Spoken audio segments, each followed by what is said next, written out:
Right, let's now speaking to Minister of International Relations, Ronald Lamola spokesperson, Chrispin Phiri, who joins us now live. Chrispin, a very good evening to you. Thank you so much for speaking to us on the late edition. We know that Minister Ronald Lamola is participating in the two-day meeting of the SADC Council of Ministers in Harare. Perhaps talk to us about the significance of such a meeting, because I do understand it's one that takes place twice a year. Yeah, indeed, and it's quite an important meeting. Thank you for having me on your show. And in this instance, the meeting really assesses the reports of the Executive Secretary of SADC, who will table a particular report which speaks to the tenure of the exec of SADC over a particular period. And the Council of Ministers would then review this report and make certain recommendations and to the heads of state committee meeting, which is our summit rather, that's taking place, as correctly mentioned, over the period of this weekend. And to that end, Minister Lamola emphasized certain elements from the report. He emphasized the importance of the foundation of the pillar of peace and security. And we really acknowledged the ongoing challenges in northern Mozambique and in the Eastern Democratic Republic of Congo, but of course also commending the efforts to restore stability there. There are other significant aspects as well. This conference or this meeting gathers under the theme of promoting regional integration, economic integration in the SADC region. And one of the things that we note as a significant achievement is the fact that we've seen a 21% increase in intertrade in the SADC region, and this has come at a cost of attracting about $6 billion in foreign direct investment. We've also seen significant infrastructure developments such as one-stop border posts and smart integrated economic corridors. So this is something that the minister has commended, primarily because SADC is a body that is supposed to facilitate as far as possible economic integration, regional integration, and infrastructure developments across the SADC region. What sort of muscle does such a meeting have when it comes to ensuring that the funds are allocated and that the goals around economic growth and development and unlocking those opportunities become accessible to the various member states? That's precisely what the meeting is about. So ensuring that infrastructure projects are implemented, ensuring that we have coherent policies as a region is something that this summit looks at. And as you would know, once a SADC protocol is in place, it becomes effectively the domestic law of that country. So once we have acceded to a SADC protocol at this level, it then gets domesticated back home as a general law of our country. And really, it improves how we relate with each other from an infrastructure level, from an integration level. So that's the primary role of this type of body is to ensure that the level of integration speaks to the needs of the various member states. Of course, this summit comes at a time where, human rights organizations and various bodies are wanting to hear the posture that will be taken by the member states on Zimbabwe when it comes to human rights violations. They're saying that this is the perfect opportunity to ensure that those matters are ventilated and discussed, because it cannot continue. What is the position? Was this matter touched on at all as the meeting took place, or is it one perhaps that will be explored as the summit gets underway on Saturday? One of the things that we have clarified already is the fact that, as you may be aware, the chairship of SADC is something that's done on a rotational basis.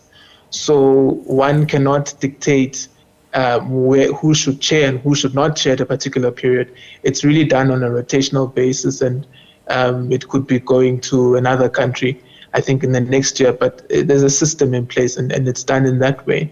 Of course, various countries have their own domestic issues, various countries have their own challenges, and there should always be ample space for those countries to resolve those issues. But we have also said that as South Africa, we have always been willing to engage with our Zimbabwean counterparts on difficult and sensitive matters, we are willing to engage, and we will continue to do so when the need arises and when the opportunity arises to do so. But a forum like SADC has its own mandate and has its own approach to a particular issue. So, for example, we know that on the table as we speak now, the primary issues are the peace and stability issues in particularly the northern part of Mozambique, as well as the eastern part of DRC.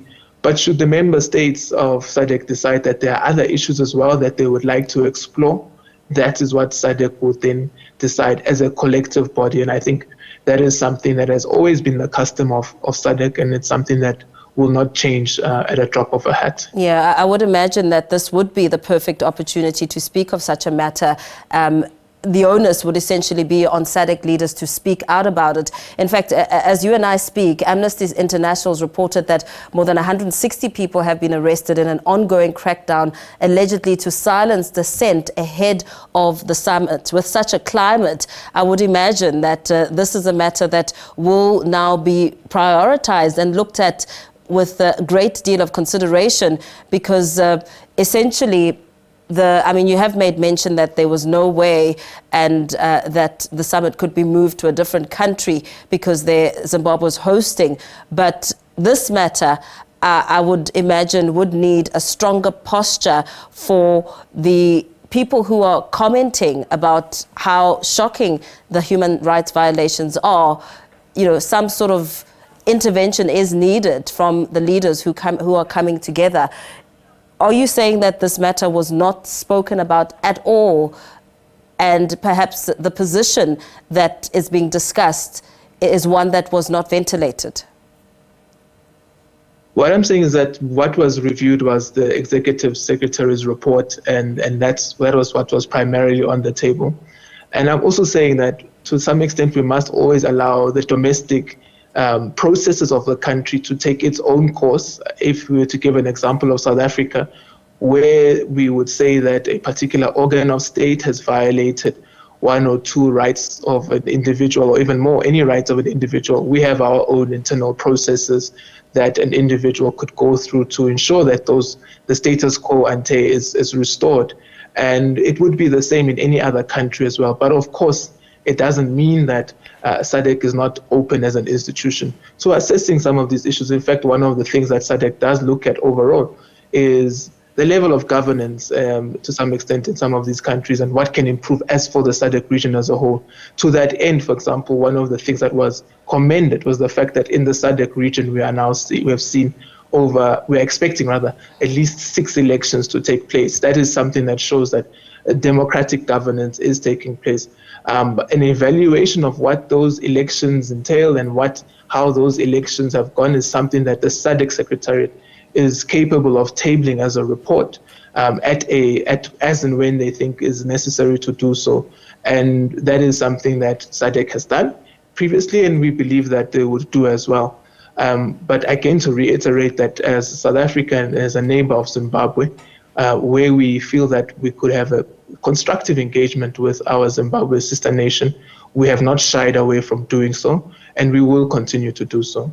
Very well. Thank you so much. Let's perhaps leave it there for now as we wrap up that discussion. Speaking to Minister of International Relations, Ronald Lamola, spokesperson Chrispin Phiri, as the SADC Summit is set to take place at the weekend. And of course, discussions around ministers of international relations from the member states that take place today and tomorrow.